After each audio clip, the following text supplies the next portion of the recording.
Assalamualaikum warahmatullahi wabarakatuh. Bismillah, alhamdulillah, salatu wassalamu ala rasulillah wa ala alihi wa ashabihi wa mawalah amma ba'du. Teman-teman yang dirahmati Allah dimanapun berada, alhamdulillah kita sudah melewati Ramadan, yaitu tanggal 17 Ramadan sudah kita lewati. Ini malam 18. Ini suatu keberkahan. 17 Ramadan ini suatu momentum yang luar biasa. Ya. Ada peristiwa besar di situ. Termasuk temurunnya atau turunnya Al-Qur'an itu tanggal 17 Ramadan. Atau di bulan Ramadan ini. Seperti dalam Al-Qur'an disebutkan, Syahrul Ramadan alladzi unzila fihil Qur'an. Syahrul Ramadan unzila fihil Qur'an, diturunkan dalam bulan Ramadan Al-Qur'an. Jadi menurut Al-Qur'an itu diturunkan dalam bulan Ramadan, tepatnya tanggal 17. Ya. Atau ada ayat lain yang mengatakan bahwa turunnya Al-Qur'an pada persis Lailatul Qadar. Berarti Lailatul Qadar pertama itu tanggal 17. Seperti inna anzalnahu fi lailatil qadar.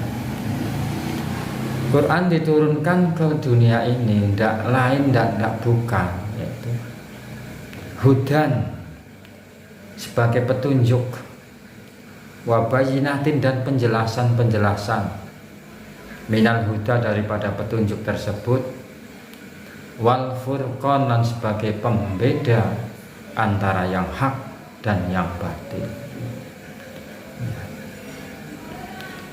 Terus Al-Qur'an itu sebetulnya merangkum, menyalin dari beberapa kitab samawat. Kalau secara sejarah, semua kitab yang dari langit atau yang diturunkan dari langit dikatakan kitab samawat. Itu ada 104 kitab secara sejarah.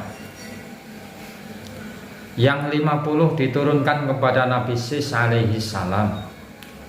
Yang 30 diturunkan kepada Nabi Idris alaihi salam.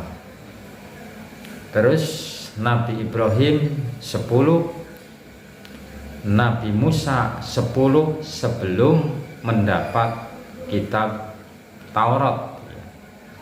Jadi semua itu sudah 100.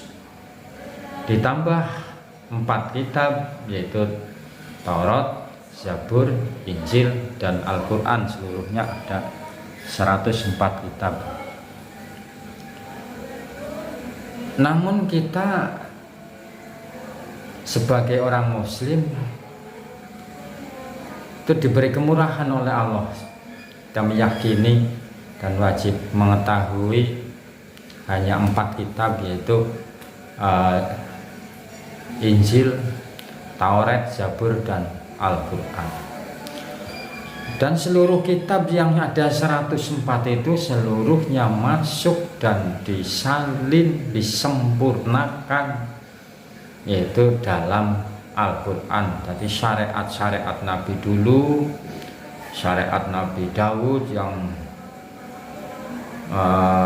termasuk puasanya aja, sehari puasa sehari tidak, terus sepanjang hidupnya. Istri juga sampai ribuan. Iya, Nabi Sulaiman istrinya banyak banget. Itu memang dalam syariat beliau itu boleh. Beda dengan syariat sekarang. Nah, ini fungsinya Al-Qur'an untuk menyempurnakan syariat-syariat di kitab-kitab yang terdahulu, ya. Lah, Al-Qur'an yang jumlahnya ada 6.666 ayat. Ada yang mengatakan kurang dari situ, ini beberapa versi. itu nanti dikumpulkan lagi, dirangkum lagi, yaitu dalam surat Yasin.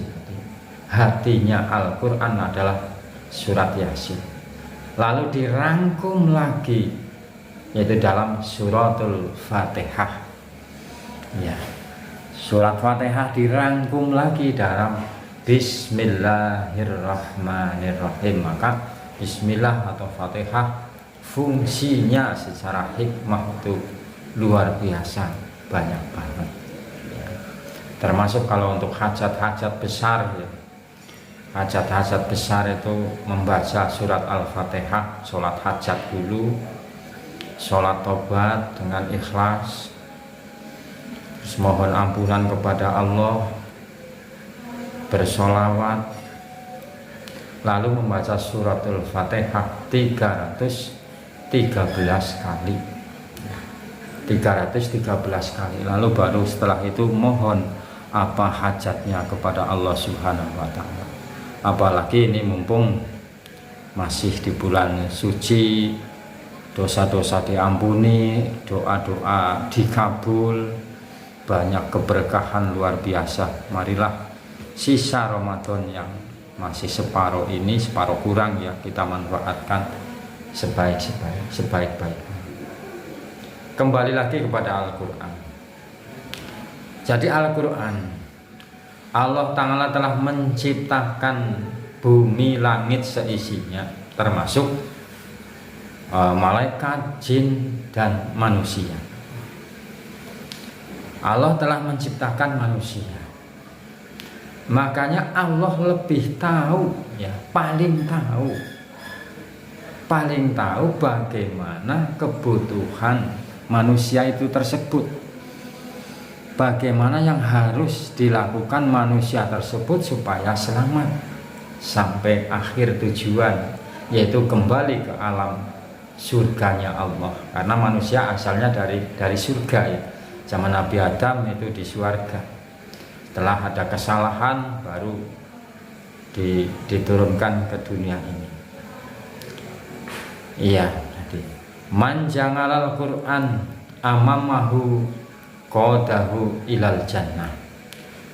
Barang siapa menjadikan Al-Quran sebagai panutannya, sebagai imamnya, maka Al-Quran akan menuntun orang itu ke surga. Jadi kita harus makmum kepada Al-Quran. Kita harus menjadikan Al-Quran sebagai imamnya, sebagai imam.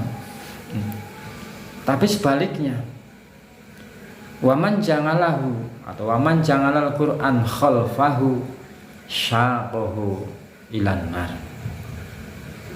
Barang siapa menjadikan Al-Quran sebagai makmumnya, ditaruh di belakang, nafsunya yang Al-Quran disesuaikan dengan nafsunya. Jadi Al-Quran kalau disuruh makmum di belakang, syaqahu ilan nar, maka Al-Quran akan menggiring orang tersebut ke api neraka. Jadi kita harus pintar-pintar ya sebagai orang muslim, sebagai orang yang beriman. Jadikanlah Al-Quran sebagai imam kita, sebagai panutan kita. Seperti halnya Allah Ta'ala menciptakan HP, menciptakan mobil, perusahaan, bukan Allah, sorry ya, menciptakan mobil atau mesin-mesin yang lain, otomatis perusahaan itu juga menciptakan buku, buku bagaimana cara pengoperasiannya supaya awet, bagaimana cara memperbaikinya, itu sudah dirancang sedemikian rupa. Itu harus ada bukunya. Misalkan mobil Isuzu, kon pakai bukunya kok buku Pajero ya, itu ya otomatis nggak sesuai, nggak klop, malah tambah rusak. Kalau Pajero saya ya panas jaban jero ya. Iya, itu sudah masuk Isya. Insya Allah demikian yang bisa saya sampaikan. Intinya nuzulul Quran, nuzul itu temurun, atau turun Al-Quran, turunnya Al-Quran, dua kata ini jadi satu. Dalam hal ini marilah kita kesempatan sisa Ramadan ini bacalah Al-Quran. Syukur dalam bulan Ramadan ini kita ada 3 kali atau 7 kali khatam ya, minimal 1 kali. Jadi jadikanlah Al-Quran sebagai imam kita.